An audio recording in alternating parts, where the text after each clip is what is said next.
Je m'appelle Isabelle Rouhan et j'ai 20 ans. Bon, avec 27 ans d'expérience.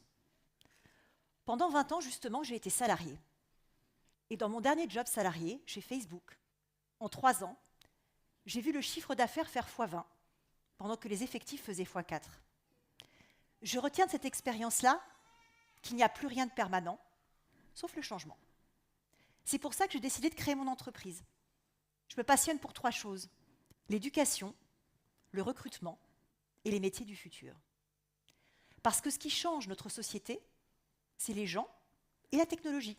Mais bien dans cet ordre-là. D'abord les gens, ensuite la technologie. ChatGPT et l'intelligence artificielle ont fait couler beaucoup d'encre. On parle d'un quart des métiers qui vont être profondément modifiés. On parle de 300 millions de suppressions d'emplois dans le monde. Ces chiffres, forcément, ils font peur.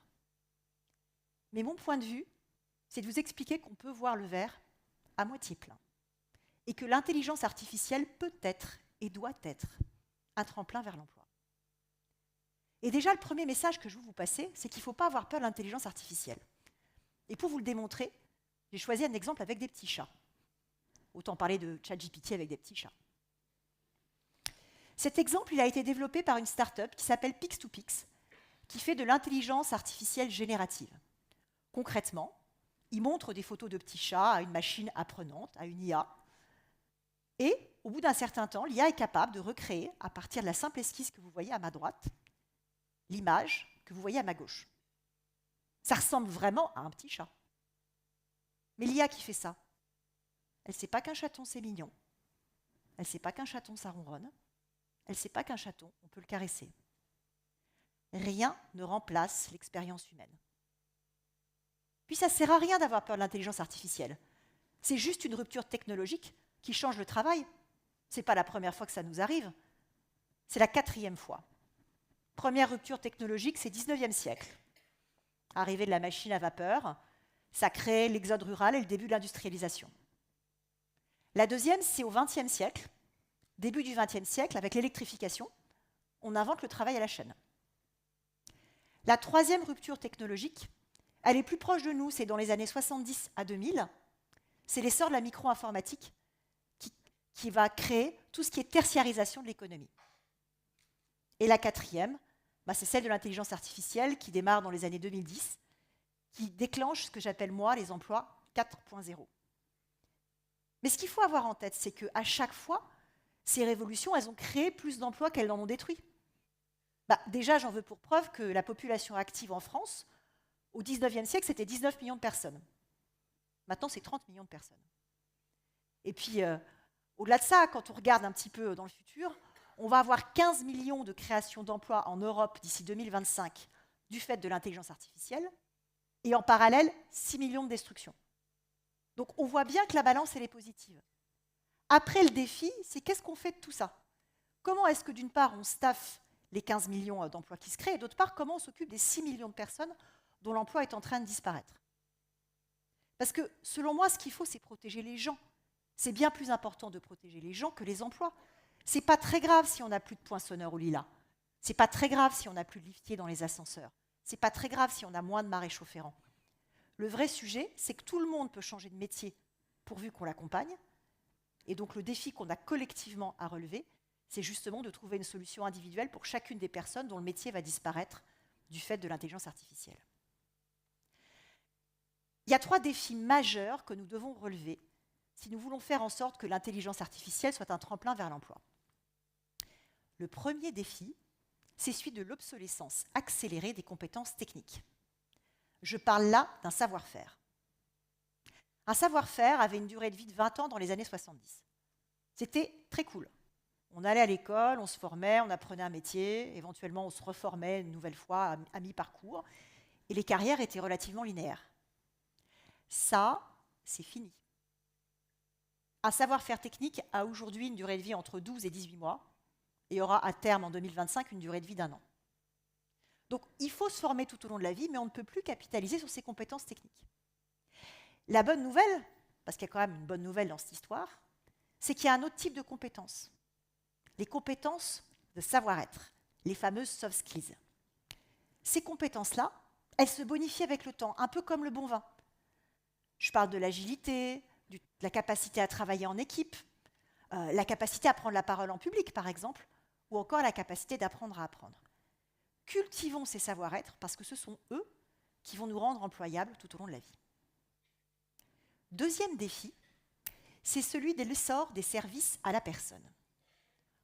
On manque de gens pour s'occuper de nos enfants, on manque de gens pour s'occuper de nos aînés, on manque de gens pour s'occuper de nos clients. Je crois que toute personne qui a tapé 4 fois son numéro de client sur son écran de téléphone pour parler en plus à un serveur vocal voit à peu près de quoi je parle. Ça rend dingue. L'exemple que j'ai choisi pour illustrer ce point-là, c'est un exemple que j'ai été chercher au Canada, à Montréal, au Centre hospitalier universitaire de Montréal. Cet hôpital, il est dirigé par un Français, un pédiatre, il s'appelle Fabrice Brunet, et il a décidé de confier aux IA une seule tâche, en l'occurrence celle de piloter des robots qui amènent les chariots dans son hôpital. Donc il a créé une autoroute des robots sur 26 étages, en se disant ça c'est pénible, et je veux plus qu'un humain pousse un chariot pour amener des draps, des médicaments, des plateaux repas. Ce qui est intéressant, c'est ce qu'il a fait des magasiniers. Il ne les a pas licenciés. Il en a formé une toute petite partie, à peu près 5%, à faire du contrôle qualité des IA, concrètement à remettre dans le droit chemin les robots qui s'égaraient.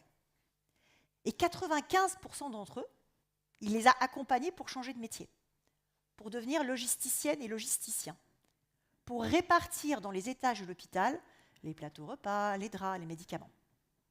Et ce qui est intéressant, c'est l'indicateur de succès qu'il a regardé. Il n'a pas regardé les économies. Il a regardé le taux de guérison des malades, il a regardé leur vitesse de sortie. Et dans les 2 cas, ça s'est amélioré, parce qu'en fait, il a dégagé du temps disponible aux soignants en remettant une partie des tâches sur les logisticiennes et logisticiens. Donc tout le sujet, en fait, c'est un sujet de gouvernance. Qu'est-ce qu'on décide d'automatiser? Qu'est-ce qu'on décide de confier à une IA? Qu'est-ce qu'on décide de garder pour nous? Et pourquoi est-ce qu'on le fait? Troisième défi, c'est plus un paradoxe qu'un défi. En fait, on crée aujourd'hui énormément d'emplois dans le secteur de l'intelligence artificielle et du numérique en France. Et pourtant, tous ces emplois ne trouvent pas preneurs. On a structurellement 80 000 postes non pourvus en France du fait d'un déficit de compétences dans le secteur du numérique. C'est quand même dommage. 80 000 postes non pourvus. Il manque à l'échelle européenne chaque année 900 000 codeuses et codeurs. Donc il y a un défi incroyable d'opportunités à aller chercher, de talents à former pour faire en sorte que ces postes trouvent preneurs. Je voudrais aussi partager avec vous 3 facteurs clés de succès qui vont permettre de faire en sorte que l'intelligence artificielle soit un tremplin vers l'emploi et peut-être vers votre prochain emploi. Premier facteur clé de succès, l'agilité. Et quand je parle d'agilité, je parle d'agilité de votre réseau. Puis le vrai réseau, la capacité à parler à une autre personne, à aller boire un coup avec, à boire un café, à vraiment échanger. Pourquoi est-ce que c'est important? Parce qu'on va avoir entre 6 et 9 métiers dans notre vie. Alors 6, c'est un chiffre qui vient d'Harvard, un chercheur qui s'appelle Robert Keegan. Bon, en vrai, il dit même 6,5, mais comme je n'ai pas compris ce qu'était un demi-métier, je vous propose d'arrondir à 6. Et 9, c'est un chiffre qui vient du World Economic Forum. La vérité, elle est probablement entre les deux. Mais c'est par le réseau, par l'agilité, par la capacité à nouer des contacts que vous pouvez rester employable tout au long de la vie. Deuxième facteur clé de succès, c'est la prise en compte de la diversité. Pas simplement pour être éthique, pas simplement pour faire joli. C'est important parce que c'est un facteur clé de succès des entreprises. Et puis je parle bien de tous les types de diversité. Le genre, les générations, le handicap, l'orientation sexuelle et l'origine sociale et culturelle. Il y a une étude qui a été menée par un cabinet très sérieux, que je ne vais pas citer. Ils ont fait une étude sur plus de 10 ans, sur 1000 entreprises, sur 15 pays. Et ils ont été regarder la performance de ces 1000 entreprises et comment elle évoluait en fonction de sa gouvernance. Eh bien, quand on était à parité, on avait une surperformance de 25%. Quand on avait une diversité d'origine sociale et culturelle, on avait une surperformance de 36%. Et inversement, le dernier quartile, les entreprises les moins diverses, sous-performance de 19%. Plus 25, plus 36, moins 19. Le calcul, il est vite fait. Et puis c'est un calcul de bon sens. Quand on prend une décision dans une entreprise et même dans la vie, si on est plusieurs à la prendre et qu'on se ressemble, on a plus de chances de décider une bêtise que si on ne se ressemble pas. On aura a priori des avis différents qu'on va confronter et on prendra une décision plus pertinente. Et dernier facteur clé de succès, c'est la curiosité, c'est la capacité à apprendre et à se former tout au long de la vie. Pour conclure, j'aimerais partager avec vous les paroles de l'agent Smith dans Matrix. L'agent Smith dans Matrix, il dit « N'envoyez jamais un humain faire le travail des machines. » Il a raison. Mais l'inverse est vrai aussi. N'envoyez jamais une machine faire le travail d'un humain.